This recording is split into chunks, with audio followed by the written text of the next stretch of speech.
Hindi or Urdu version is in description.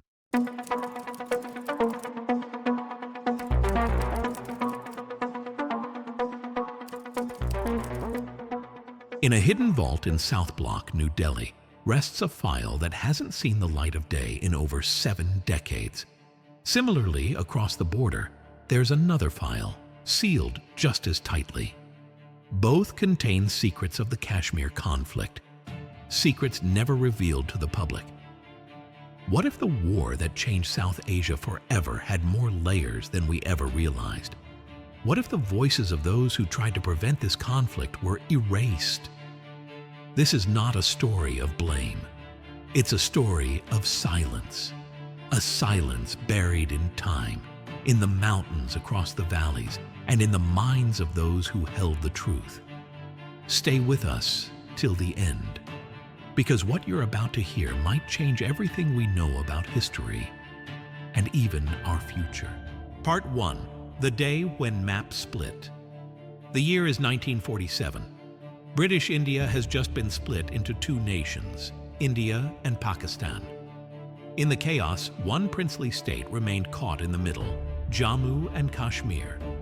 Maharaja Hari Singh, the ruler of Kashmir at the time, intended to keep Jammu and Kashmir independent. But this decision, or rather indecision, led to conflict. On October 22, 1947, armed tribesmen from Pakistan entered Kashmir. In panic, Hari Singh reached out to India for military help. In exchange, he signed the Instrument of Accession, formally integrating Kashmir into India. But there is no record of the private discussions between Hari Singh and Indian leaders. Prime Minister Jawaharlal Nehru's diaries reflect the tensions of the moment. This is where the mystery begins. Part 2. The War Behind the War. While the war raged on in the snowy peaks of Kashmir, another silent battle was being fought in the back rooms of diplomacy. Despite the claims of independence, British officers continued to hold military command on both sides of the conflict, even after India and Pakistan's independence. Some Indian officers even wrote of their suffering in letters saying, "I had to shoot at my own brother." On January 1, 1948, India took the Kashmir issue to the United Nations. What happened next? Part 3. When peace was an option.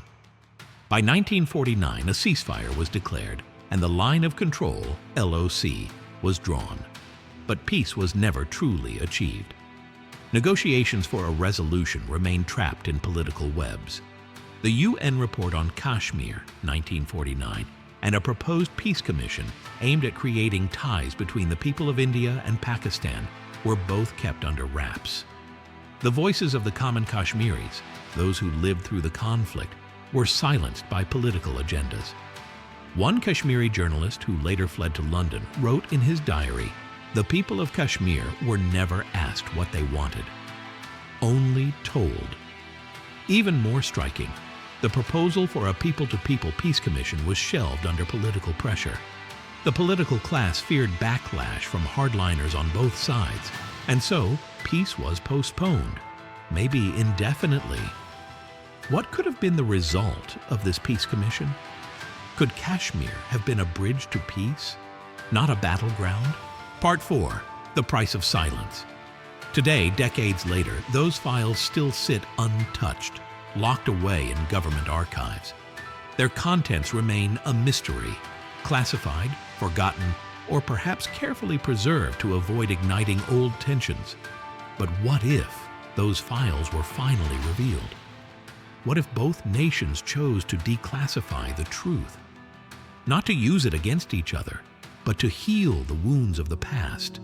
We may not always agree, and we may view the world through our perspectives, but there is one thing that binds us: the desire for peace on both sides. Tailnama represents those who believe in harmony, understanding, and a world where both sides can coexist in peace. If you stand with us, let your voice be heard. Comment #PeaceUnites and raise your voice with ours, because together, our message can be louder and stronger than any division. Instead of asking for your subscription today, we ask for your reflection. Close your eyes and imagine a world where we share our food, our culture, and our hearts.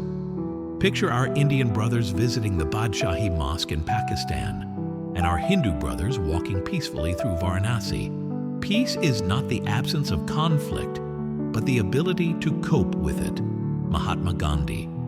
Our object should be peace within and peace without means. Muhammad Ali Jinnah. These words from the great leaders still guide us today. We just need to think in the right direction. We may never know what the Kashmir files truly hold. Were they just bureaucratic notes? Or could they have been the blueprint for a peaceful subcontinent, lost to pride and politics? Do we still have time to rewrite the ending? This story is not about sides. It is about what could have been and what still might be.